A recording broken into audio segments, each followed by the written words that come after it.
إذن رح نبدأ نحكي process control اللي هي quality control for quantitative tests.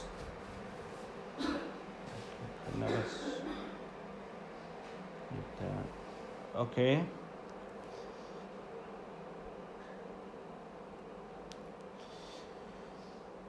هلا بالنسبة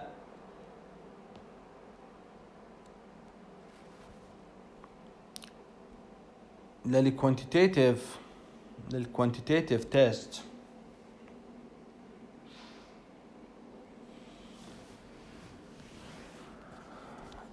احنا حكينا عن اشي قبل هيك سميناه quantitative, qualitative, semi-quantitative. فاحنا هلا رح نبدأ نحكي بالتفصيل عن كل تيست وايش مكونات هذا التيست.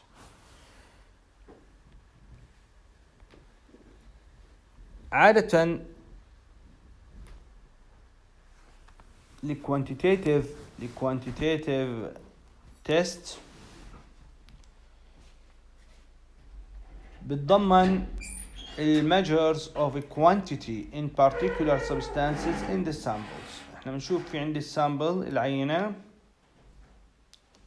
هلا السامبلز بنقيس quantity measurement in particular substances in the samples. بنقول مثلا بنقيس كمية الهرمون معين في البلد، بنقيس كمية البوتاسيوم في البلد في السيرم. احنا عادة هي الكوانتيتيف تيست. يعني ايش؟ يعني measurement. الكوانتيتيف تيست meaning measurement. انا عم بقيس measurement للكمية. فالكوانتيتيف هي measurement of ايش؟ of particular substances in sample. فالquality control for quantitative test is designed to assure that patient results are accurate and reliable. يعني بمعنى آخر يا جماعة، خلنا نوضح المفهوم بشكل أحسن. هلا أنا الكوانتيتيف تيست أنا بقيس مادة موجودة في العينة، في عينة غير عينة البيشنت، وبقارنها مع عينة البيشنت. عادة أنا بمشي عينة دائما بسموها الكنترول، زي ما رح ناخذ كمان شوي لقدام اسمها الكنترول. هذا الكنترول هو بمشي العينة، بمشي أنا العينة مع عينة البيشنت حتى أتأكد من إنه تكون عينة البيشنت أولا accurate 100% وريابل 100%. فهاي الشغلتين الأساسيات اللي أنا بطلع عليهن. هلا implementation steps. أولا راح يكون عندي policies and procedures. establish policies and procedures لل quality control management system. responsibility assigned responsibility will trained assigned responsibility and will trained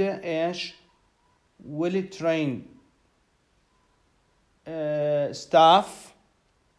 selected high quality controls. establish control ranges. وهذه النقطة المهمة. establish control ranges. يعني الكنترول مثلا أنا بقيس بعينة معينة، بعرف إنه أنا متوقع تركيزي يكون مثلا، تعال نحكي عن السكر للناس كلها معروف. بعرف إنه أنا مثلا أنا للبيشنت الدايبيك بيشنت، واحد عنده دايابيتس دائما عنده very high من 150 ل 170 وطالع. فأنا باجي بعمل كنترول يقيس لي من 150 من 140 مثلا ل 180 مشان أنا أقدر أحصر عينة البيشنت ضمن هاي العينة. develop a graph to plot control values اللي هو بنسميه ليفي جينينج chart ورح نحكي عنه هذا. monitor control values.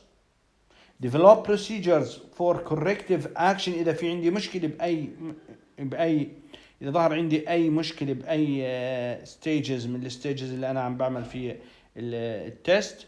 بعدين record or action taken. بسجل كل الأكشن taken اللي أنا أخذتها مشان اقدر اعمل. هلا البيج questions هون اللي ممكن انا اسالكم اياه. what is control? what is a control? ايش هو الكنترول اللي انا ممكن استخدمه؟ what is a control? الكنترول اللي انا ممكن استخدمه هو عبارة عن material that contains the substance being analyzed. اذا هي material that contains the substance being analyzed. include with patient samples when performing test.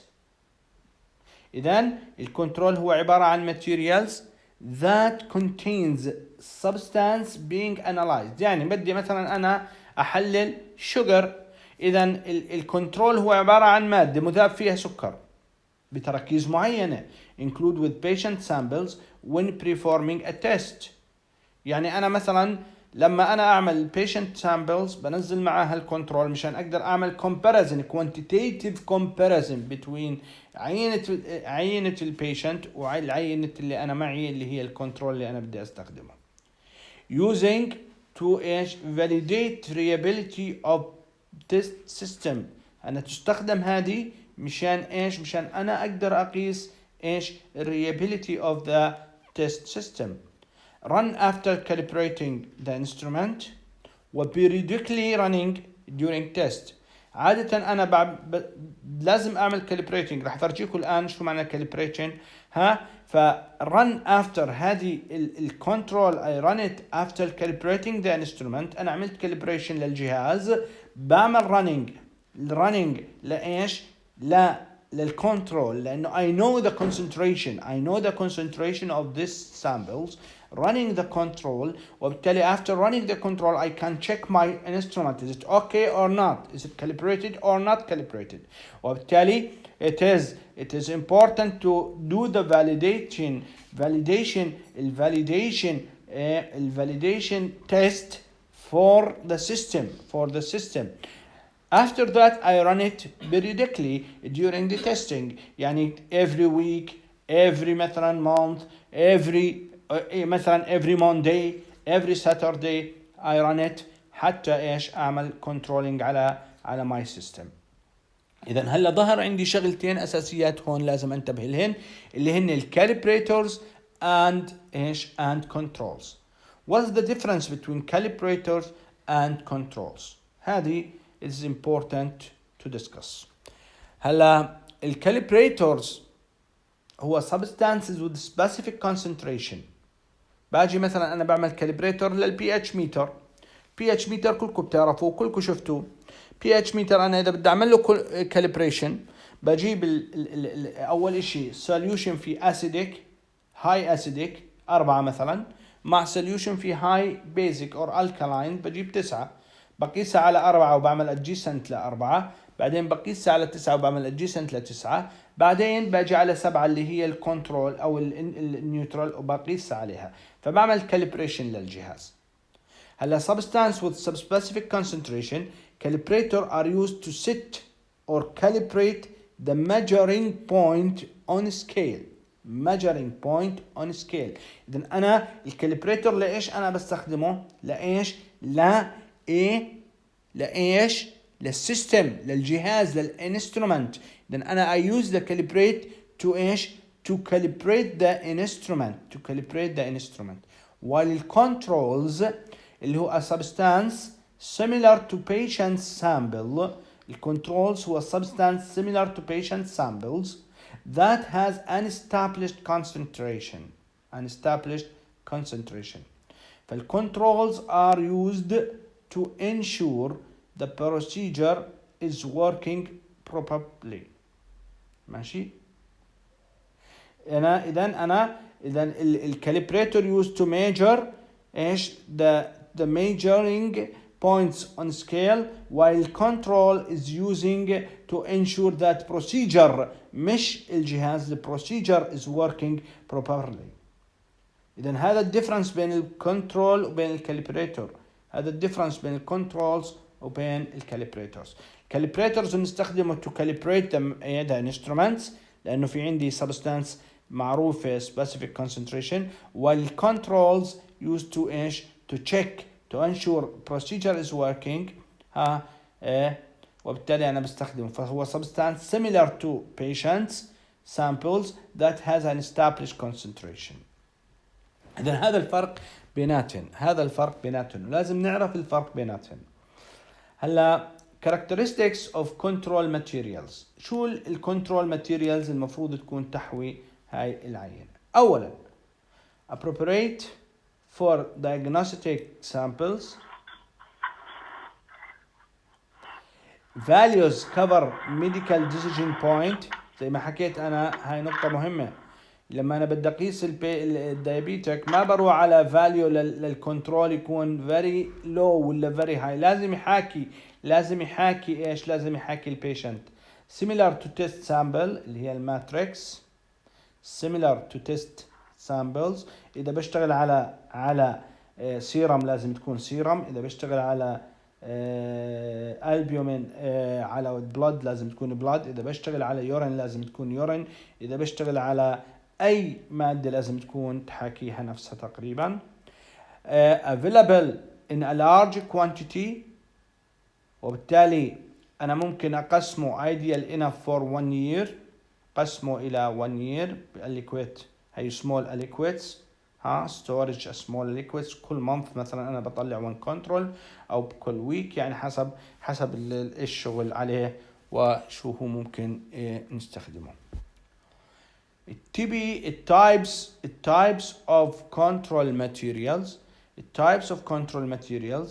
هلا ممكن تكون هاي الماتيريالز اللي أنا بستخدمها ممكن تكون فروزن، مادة أنا أجيبها فروزن، أو ممكن تكون فريز دراير مجففة تجفيف بطريقة الفريز دراير، أو إنها تكون كيميكالي بريزيرفد. إذن هذول الأشكال اللي بتيجيني أنا إيش الكنترول ماتيريال. ممكن تيجيني فروزن مجمدة، ممكن تكون مجففة بطريقة الفريز دراير. وكلكم بتعرفوا، أعتقد إنكم بتعرفوا شو يعني فريز دراير. بتعرفوها شو معنى فريز دراير يا جماعة؟ احكوا جاوبوني، تعرفوا شو يعني فريز دراير؟ جاوبوني يا ناس.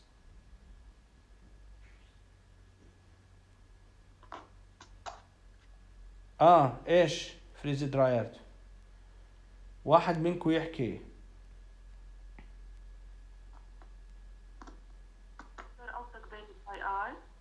مش سامع. ايش يعني فريز دراير؟ يا براء.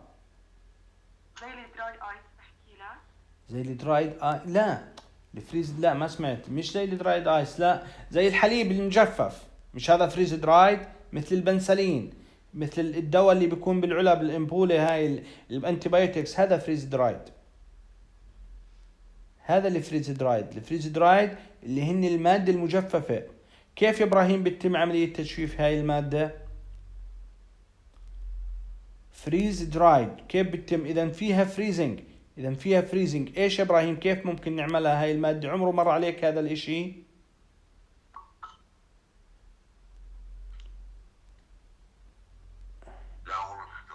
لا.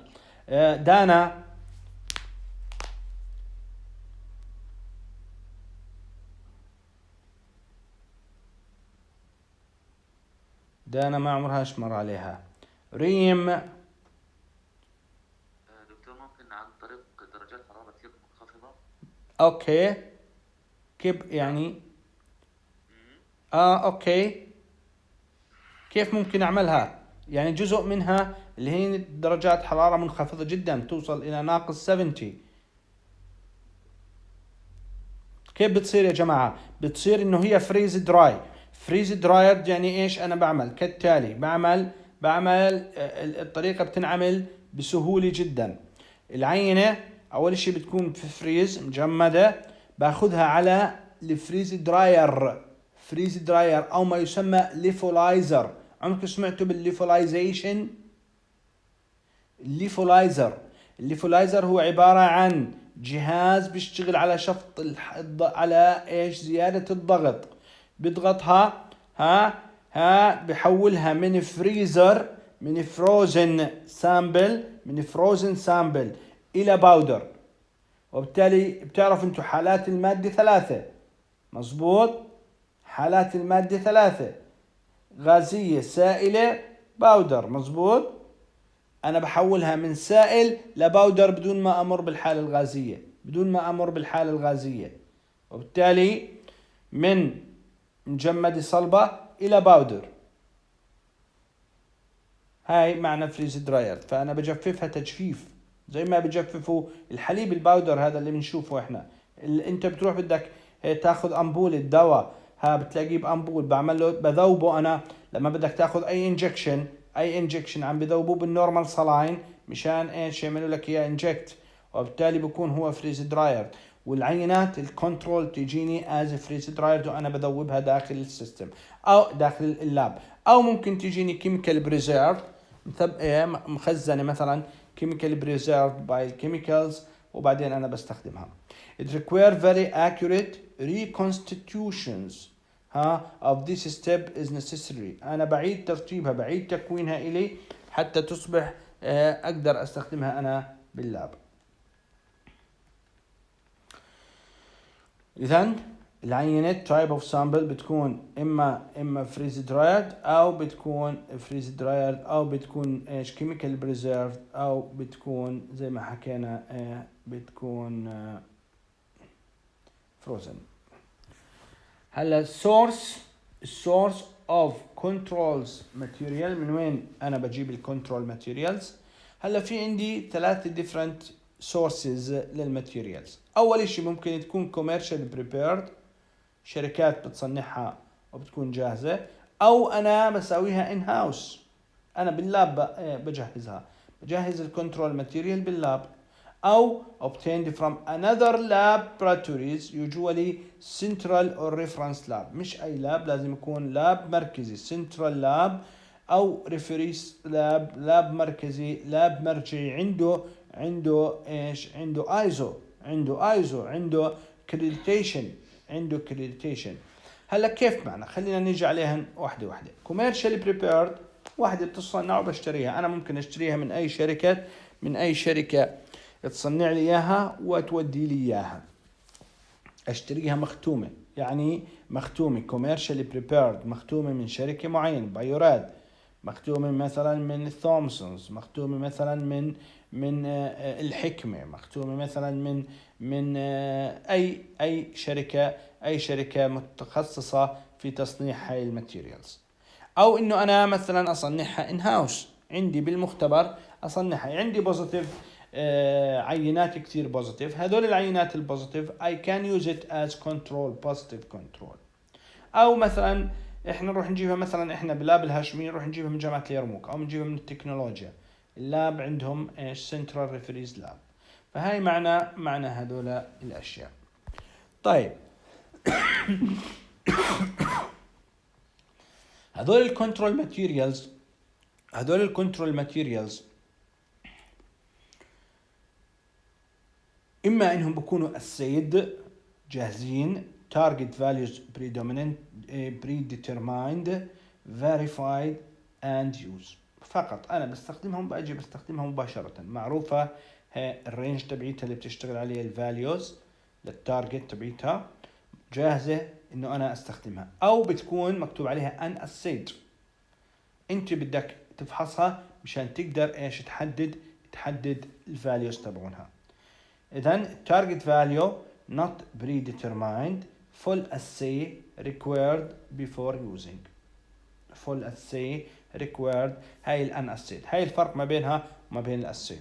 الاسيد بتكون جاهزة predetermined verify and use، جاهزة للعمل. لكن الاناسيد التارجت values not predetermined full assay required before using. and in-house بتكون pooled سيرة full assay validation. in-house أنا بصنعها، بتكون مجهزة ومعمولها assay and validation إلها.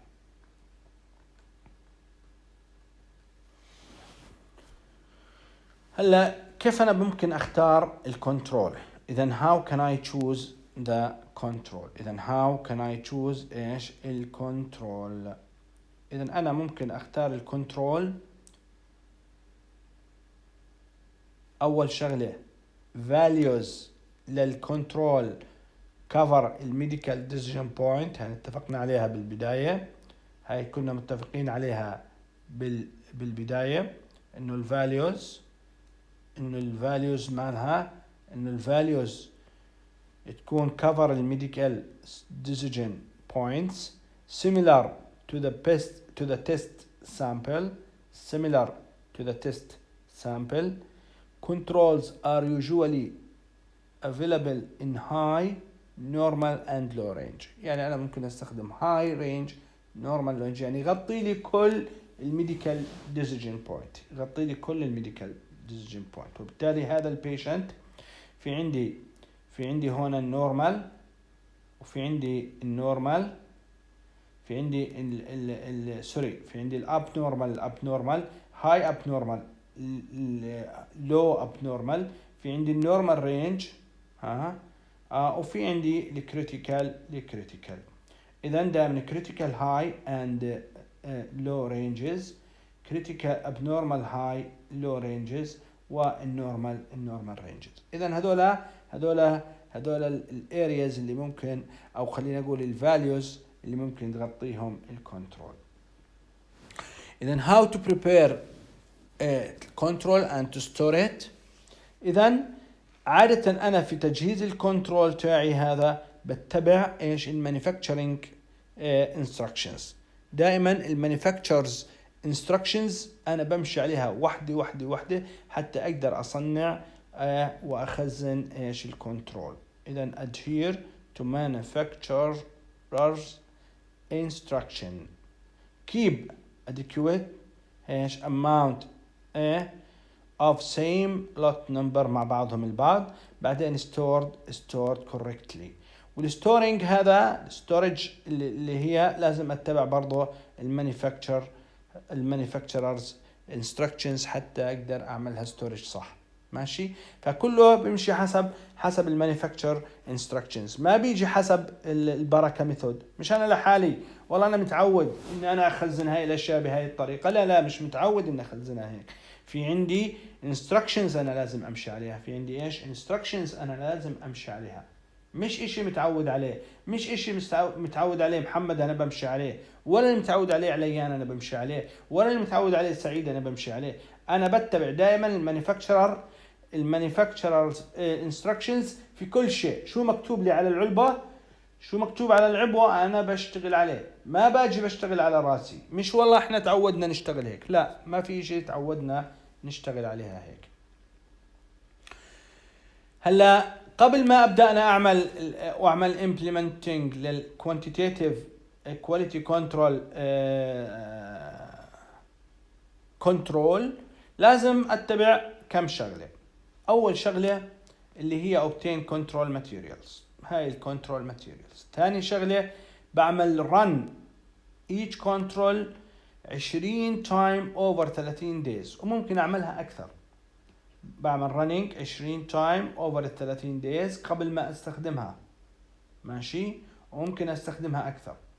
هلا ال 20 times هذولا شو باخذ لهم؟ بحسب لهم المين، وبحسب لهم الستاندرد ديفيشن، الستاندرد ديفيشن. اذا هذول العينات، هذا المين، وهذا الستاندرد ديفيشن الاول، الستاندرد ديفيشن الثاني، الستاندرد ديفيشن الثالث. طبعا باخذ بلس ماينس، بلس 1 بلس 2 بلس 3، ماينس 1 ماينس 2 and ماينس 3. اذا هذا بضل ببالي اول ما اعمل implementing للquantitative quality control. باخذ الكنترول ماتيريال ساعتي، هذا الكنترول بعمل له running 20 مرة على 30 يوم. بعدين باخذ الايش، يعني باخذ الافريج والستاندرد ديفيشن.